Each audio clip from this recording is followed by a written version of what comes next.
নমস্কার, জয় মাতারা। যদি কোনো জাতক জাতিকাদের হাতের এই মানে মণিবন্ধের শেষ প্রান্ত থেকে একটি ভাগ্যরেখা বৃহস্পতির ক্ষেত্র পর্যন্ত চলে যায় এবং ভাগ্যরেখা থেকে যদি আর একটি বুধ রেখা বা বিজনেস রেখা যদি এই বুধের ক্ষেত্র পর্যন্ত চলে যায়, সেটি অতীব শুভ।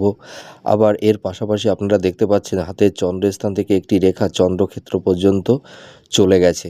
এই দেখুন, এই রেখাটি, এইটা হচ্ছে আমাদের হাতের হৃদয় রেখা। এই হৃদয় রেখাটিকে দেখুন ভেদ করে মানে পুরো চন্দ্রের স্থানে চলে গেছে এবং এই হাতের ভাগ্যরেখা থেকে এই একটি বুধ রেখা এই হৃদয় রেখাটিকে মানে ক্রস করে বুধের ক্ষেত্র পর্যন্ত চলে গেছে। যদি এই রকম রেখা কোনো জাতক জাতিকাদের থাকে, তাহলে এরা জীবনে প্রচুর অর্থ, ধন, সম্পদ, প্রপার্টি এরা প্রাপ্তি লাভ করে থাকে এবং এরা বিজনেস ক্ষেত্রে মানে বিজনেস পারপাসে এরা প্রচুর গেনার হতে পারে।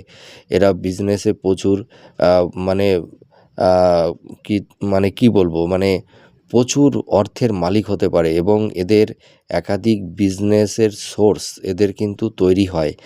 হ্যাঁ, আর এর পাশাপাশি এরা নিজের ক্ষমতায় এরা স্থাবর ভূ সম্পত্তি, প্রপার্টি এবং নিজের ক্ষমতায় এরা সুন্দর একটা গৃহ নির্মাণ করতে পারে, যদি এই কেতুর স্থানে এই রেখাগুলো দ্বারা যদি এই ধরনের একটা বড় প্রমিনেন্ট ত্রিভুজ চিহ্ন তৈরি হয়। আপনারা মিলে দেখুন এই প্রেডিকশানটি কতটা ম্যাচ করছে। নমস্কার, জয় মাতারা।